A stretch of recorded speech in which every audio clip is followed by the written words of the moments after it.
warahmatullahi wabarakatuh. Bagaimana kabarnya anak-anak hari ini?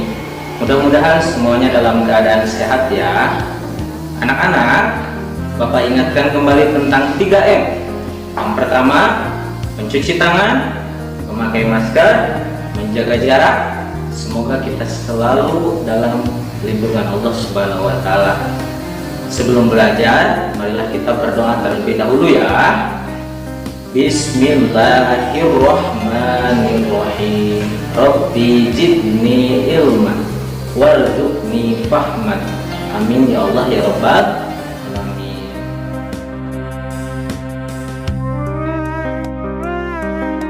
Sebelum masuk ke materi, Bapak akan menerangkan terlebih dahulu apa tujuan yang ingin kita sama-sama capai setelah mengikuti pembelajaran kali ini. Yang pertama, melalui pembelajaran jarak jauh menggunakan video pembelajaran, aplikasi WhatsApp, dan bantuan modul pembelajaran, peserta didik dapat meyakini keimanan wali Allah kepada Allah Subhanahu wa Ta'ala. Yang kedua, melalui pembelajaran jarak jauh menggunakan video pembelajaran, aplikasi WhatsApp, dan bantuan modul pembelajaran, peserta didik dapat memahami kisah-kisah keteladanan Wali Songo.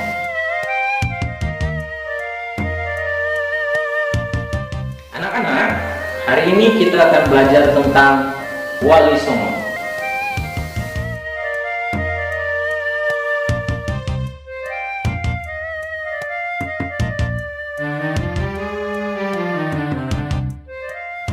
Anak-anak, apa yang kalian ketahui tentang Wali Allah? Siapa mereka dan apa sajakah keistimewaan mereka?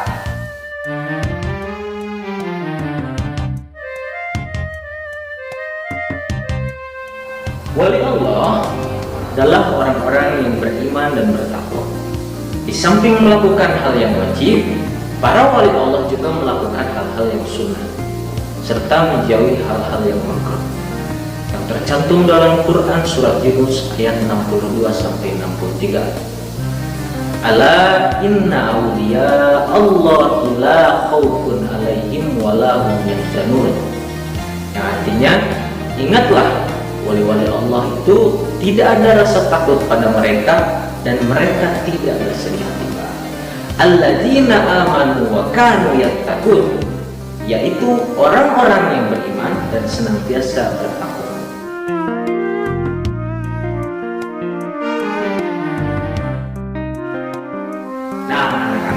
Bagaimana keimanan wali Allah dan apa saja ketakwaan mereka? Keimanan wali Allah. Keimanan yang dimiliki wali Allah tidak dicampuri oleh kesyirikan. Mereka tidak mengakui kekuatan lain, misalnya batu, keris, tombak, senapan, dan lain-lain yang merupakan perbuatan syirik.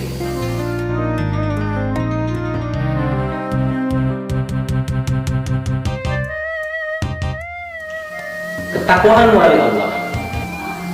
Keimanan para wali Allah tidak sekedar pengakuan saja, tetapi keimanan mereka menghasilkan ketakwaan. Mereka melakukan apa saja yang diperintahkan oleh Allah dan menjauhi apa yang dilarangnya.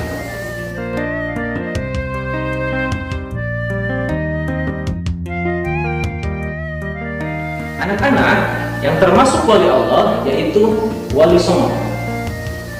Apa itu Wali Songo?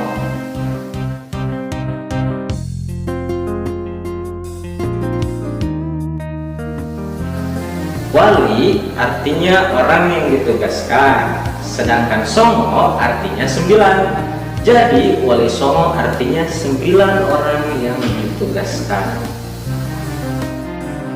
Nah anak-anak, siapa saja Wali Songo itu?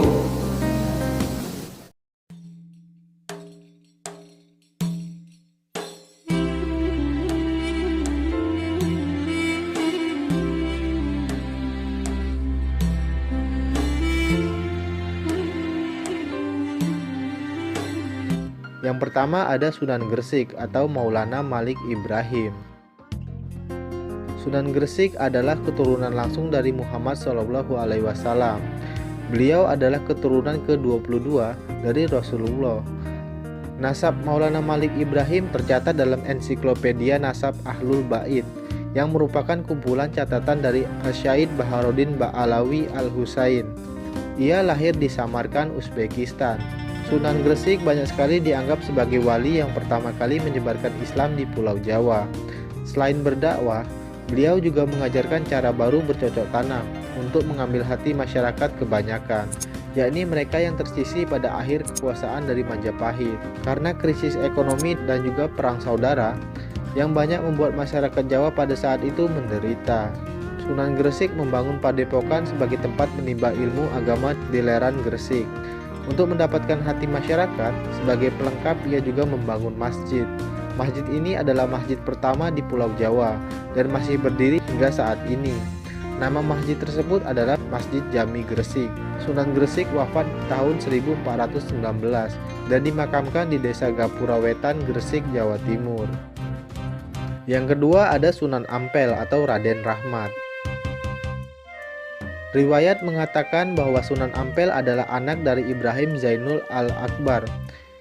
Ibunya adalah seorang putri Campa yang bernama Dewi Cendrawulan, binti Raja Campa terakhir dari dinasti Ming. Meski bukan yang pertama menyebarkan Islam di tanah air, Sunan Ampel sudah dianggap sesepuh oleh para wali lainnya. Ia memiliki pesantren di Ampel Denta, Surabaya, yang menjadi pusat penyebaran agama Islam tertua di Jawa. Beliau memiliki ajaran yang terkenal yaitu moh limo atau tidak mau main judi, moh ngombe atau tidak mau minuman keras, moh maling tidak mencuri, dan moh madon tidak berzina. Beliau wafat pada 1481 Masehi di Demak dan ia pun dimakamkan di dekat Masjid Ampel, Surabaya. Yang ketiga ada Sunan Bonang atau Maulana Mahdun Ibrahim. Sunan Bonang adalah putra dari Sunan Ampel dan Nyai Ageng Manila. Semasa hidupnya, Sunan Bonang kerap berdakwah melalui kesenian agar bisa menarik masyarakat Jawa untuk memeluk agama Islam. Pernah mendengar lagu Wijil ataupun Tombo Ati yang dipopulerkan oleh Opik? Kedua lagu tersebut adalah hasil karya dari Sunan Bonang.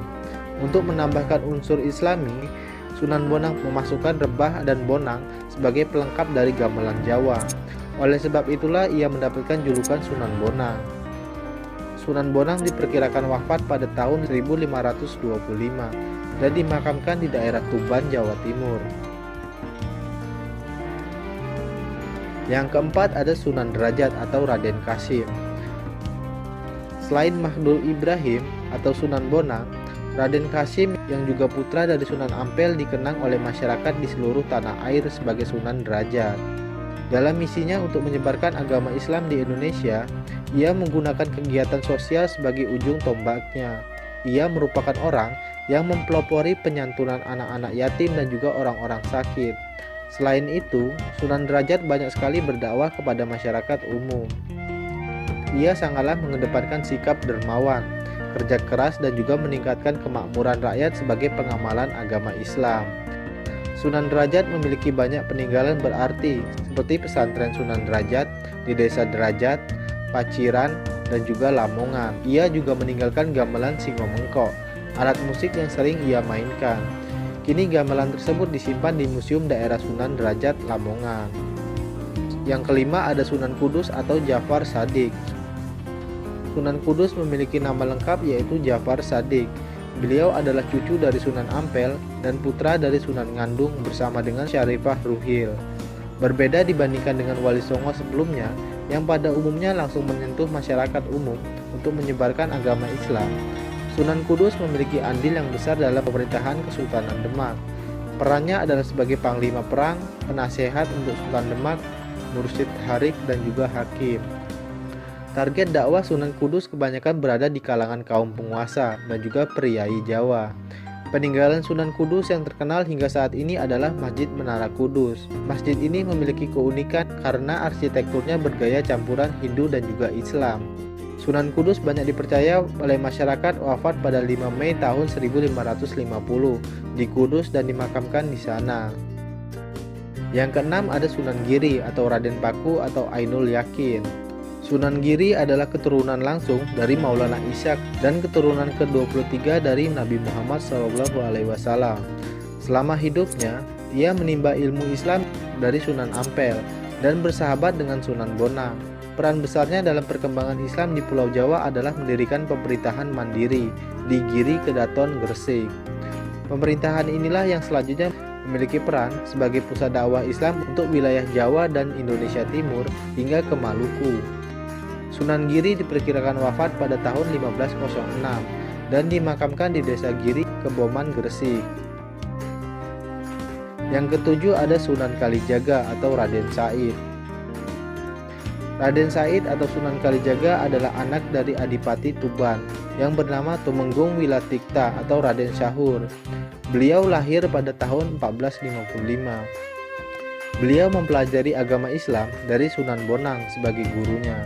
Dari Sunan Bonanglah ia belajar menggunakan kesenian dan kebudayaan sebagai alat untuk menyebarkan agama Islam.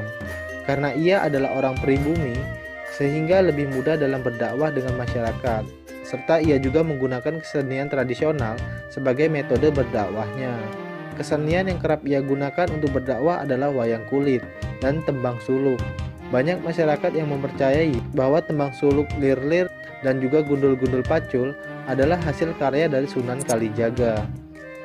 Beliau wafat pada tahun 1585, artinya beliau memiliki umur yang panjang, yakni 131 tahun. Ia dimakamkan di Kadilangu, Kota Demak, Jawa Tengah. Yang kedelapan ada Sunan Muria atau Raden Umar Said.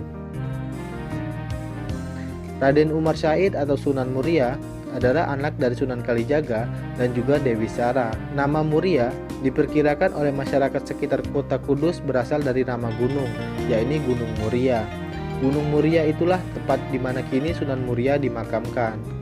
Gaya dakwah Sunan Muria ini pada umumnya mengambil metode yang digunakan oleh ayahnya, yaitu Sunan Kalijaga, yakni menggunakan kesenian. Namun, Sunan Muria lebih senang tinggal jauh dari hiruk-pikuk kota dan tinggal di daerah terpencil untuk menyebarkan agama Islam. Ia juga turut mengajarkan cara bercocok tanam, jual beli, dan melaut kepada rakyat jelata. Sunan Muria diperkirakan wafat pada tahun 1550 dan dimakamkan di daerah Muria, Jawa Tengah. Yang kesembilan ada Sunan Gunung Jati atau Syarif Hidayatullah. Syarif Hidayatullah adalah anak dari Nyai Rara Santang, putri dari Raja Pajajaran, yaitu Raden Manah Rarasa. Nama ayah Sunan Gunung Jati adalah Sultan Syarif Abdullah Maulana Huda, tokoh Mesir keturunan Bani Hashim dari Palestina. Sunan Gunung Jati belajar agama dari berbagai negara. Sejak usia 14 tahun, ia sudah belajar agama dari para ulama di Mesir. Sunan Gunung Jati adalah satu-satunya wali yang menjadi kepala pemerintahan. Ia mendirikan Kesultanan Cirebon atau dikenal dengan Kesultanan Pakuwati dengan restu dari para ulama lainnya untuk menyusun berdirinya Kesultanan Bintoro Demak. Ia memanfaatkan posisinya untuk menyebarkan agama Islam dari pesisir Cirebon hingga ke pedalaman Pasundan. Di usia ke-89 tahun, Sunan Gunung Jati mengundurkan diri dari pemerintahan agar lebih fokus untuk berdakwah. Tampuk kekuasaan pun diserahkan kepada Pangeran Pasarean. Ia meninggal di tahun 1568 pada usia ke-120 tahun dan dimakamkan di Gunung Sembung, Gunung Jati. Demikianlah materi tentang kisah dan cerita sejarah dari Wali Songo beserta dengan silsilah dan juga peninggalannya. Semoga informasi ini bisa bermanfaat. Nah, anak-anak, itulah 9 wali Allah yang berdakwah menyebarkan agama Islam dengan menggunakan caranya masing-masing. Beliau menyebarkan kebaikan dan senantiasa menjunjung tinggi keimanan serta ketakwaan. Mudah-mudahan kita semua dapat mencontoh Wali Songo dalam kebaikan ya. Amin.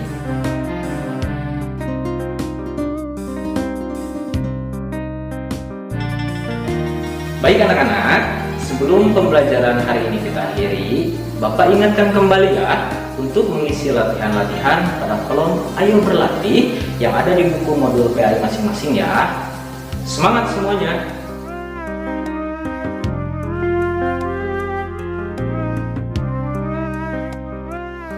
Anak-anak, untuk pelajaran kali ini telah selesai. Mudah-mudahan anak-anak sekalian bisa mengambil manfaat dan menerapkannya di kehidupan sehari-hari. Sebelum berakhir, mari kita sama-sama tutup dengan doa kifaratul majlis. Subhanakallahumma wa bihamdika asyhadu an la ilaha illa anta astaghfiruka wa atubu ilaik. Assalamualaikum warahmatullahi wabarakatuh.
Assalamualaikum warahmatullahi wabarakatuh.